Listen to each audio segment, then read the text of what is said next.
Hi everyone, and welcome back to Art with Mrs. S. Today we're going to be looking at still life and using objects we use every day to create this still life. So when we're making this still life, we're going to find objects probably around your home that you would use. Just like in the image, there's it looks like a football, or maybe you might have some food around your home like a banana. I have, because I'm in my classroom today, things like crayons or some trinkets and toys, a pair of scissors, and I also found this old pencil. So there might be different things that you choose. You would not want to copy exactly what I have, but find things that would be simple to draw and that have some nice bright colors in them and could make an interesting composition. So when you want to organize your objects, kind of keep them together, and then you might also see some overlapping. The overlapping that I'll have today will be with this crayon and my pencil. And you'll want to look at your image while you're drawing it. I highly recommend using pencil. I'll be using a Sharpie today so that I can really get that detail for you to see on your screen. You'll want to make sure you're looking at your still life often. If it helps you to take a picture of your still life and then start drawing, go ahead and do that. So I'm going to start working out this composition. Those pair of scissors that I had kind of like this circle inside and an oval in the other part of the pair of scissors. You're looking for those simple, easy shapes to draw.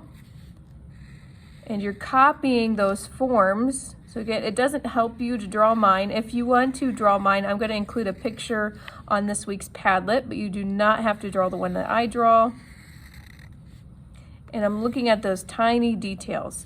You know, where are those shapes at? Where are the words at? How are things connected and overlapping?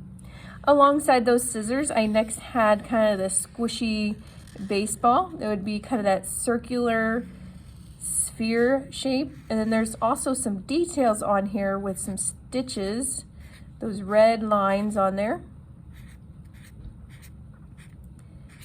When I look at my image, now I can draw out my bouncy ball that's over here. You might see some lines in there. Along that bouncy ball, so I'm kind of finding where and how these things are connected or how they are close to each other. I then had this crayon that's more of a cylindrical form than a sphere.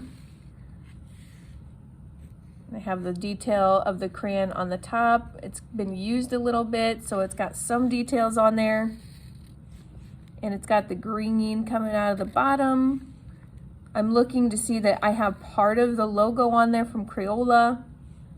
And the last object I have is the pencil. And I saved this for last because that's having the most overlapping that I see on this picture or in this composition. It's underneath the crayon and it's kind of behind that bouncy ball. So I won't see all of this pencil.